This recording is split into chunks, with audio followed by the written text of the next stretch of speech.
안녕하세요. 무릎 관절염만은 꼭 극복해보고 싶은 한의사 유지유입니다.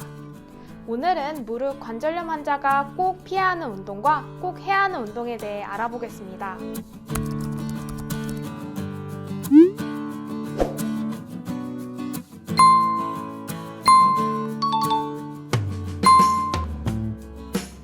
계단을 오르내리는 게 무릎 관절염에 좋을까요? 나쁠까요? 너무 기초적이죠? 무릎 관절염증을 앓고 계신다면 계단 운동은 좋지 않습니다. 계단 오르내리기는 평지에 비해 체중이 2배 이상 부과됩니다.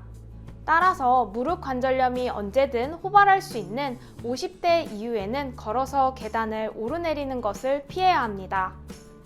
운동을 위해 계단 오르내리기를 하는 사람도 덜어 있으신데 무릎 관절을 보호하기 위해서는 하지 않는 것이 좋습니다. 여기까지 당연히 아시는 내용이라고요? 그러면 지금부터가 중요합니다. 꼭 집중해서 봐주세요. 등산 시 내려올 때 관절에 더욱 무리가 갑니다. 그런데 등산을 꼭 해야 한다면 이 방법을 꼭 사용하세요. 내리막길에서는 평지 보행보다 체중이 2배 이상 더해집니다. 따라서 산에서 내려올 때는 내리막길에서 주의해야 합니다. 몸을 옆으로 해서 내려오거나 스틱을 이용하면 무릎 관절에 부하가 걸리는 것을 줄일 수 있습니다. 여러 연구에서 공통적으로 지팡이의 사용은 무릎 내측에 발생하며 퇴행성 무릎 관절염증에 가장 중요한 역할을 하는 내반력을 낮출 수 있는 매우 좋은 방안이라고 하였습니다. 또한 내려올 때는 케이블카 등을 이용한다거나 완만한 코스를 이용하는 등 내려오는 부담을 줄일 수 있는 산행을 계획하는 것도 하나의 방법입니다. 등산하실 때는 지팡이를 이용하시는 것을 절대 잊지 마세요. 많은 무릎 관절염 환자분들이 허벅지 근육을 키우시는데요. 허벅지 근육 강화 운동이 무조건 좋은 것만은 아닙니다. 특히 무릎에서 소리가 난다면 허벅지 강화 운동 시 주의가 필요합니다. 허벅지 근육 강화 운동 시 체중의 9배가 무릎에 더해지게 됩니다. 이렇게 높은 체중을 이겨내야 하는데 만약 무릎 관절 자체가 틀어져 있다면 무릎에 더욱 부담이 가해질 것입니다. 따라서 무릎 통증이 없는 사람도 정렬이 틀어진 상태에서 허벅지 근육 강화 운동을 하면 오히려 무릎 관절에 독이 될 수 있습니다. 특히 하지 정렬이 틀어지면 무릎을 굽혔다 폈다 할 때 딱딱 거리는 소리가 나거나 무릎을 끝까지 굽히는 것이 힘들 수 있습니다. 이럴 경우 무릎 관절을 강화한다고 근력 운동만 할 것이 아니라 무릎을 바르게 정렬하는 치료를 한 이후에 운동을 하시는 것이 중요합니다. 다음은 해야 할 운동에 대해 알려드리겠습니다. 여러분, 무릎 통증이 연골 때문만이라고 생각하시나요?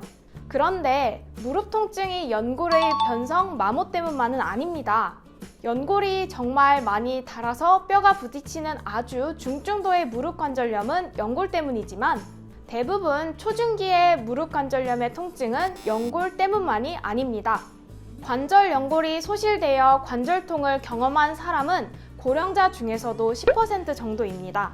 즉, 50세 이상의 사람들 중 50% 이상이 경험한다는 무릎 통증의 원인이 단순히 연골 마모만이 아니라는 겁니다.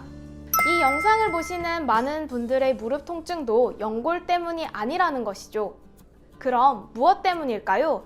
바로 인대의 유착 때문입니다. 유착은 근육과 인대가 정상적이지 못하고 딱딱하게 굳은 상태를 말하는데요. 근육과 인대에 유착이 발생하면 뼈와 만나는 부위가 뼈의 결막을 잡아당기기 때문에 감각세포가 풍부한 무릎뼈 주변에서 통증이 발생하는 것입니다. 그러면 어떻게 해야 통증이 없어질까요? 바로 인대의 유착이 풀려야 합니다. 인대의 유착을 푸는데 다음과 같은 운동이 도움이 됩니다. 슬개골 가동 운동을 해보세요. 슬개골은 무릎 관절의 역학적 효율을 높이는 매우 중요한 뼈입니다. 따라서 슬개골이 상하 좌우로 잘 움직이도록 해주는 운동이 필요합니다. 첫 번째, 누운 상태에서 무릎을 구부려 가슴 앞쪽으로 당기면서 접어보세요. 최대한 할 수 있는 만큼 해보세요. 두 번째, 엎드린 상태에서 무릎을 엉덩이 쪽으로 최대한 접어보세요. 이러한 운동을 통해 무릎을 더 움직이도록 해서 유착이 풀리도록 하는 것입니다. 그런데 이렇게 운동을 해도 통증이 나아지지 않는다면 아주 강력하게 유착이 있는 것입니다. 일반적인 치료와 휴식, 운동으로는 해결되지 않는 강력한 유착일 경우 그럴 때는 도침 치료로 유착을 풀어내야 합니다. 오늘 영상이 도움이 되셨나요? 구독, 좋아요, 알림 설정 부탁드립니다. 감사합니다.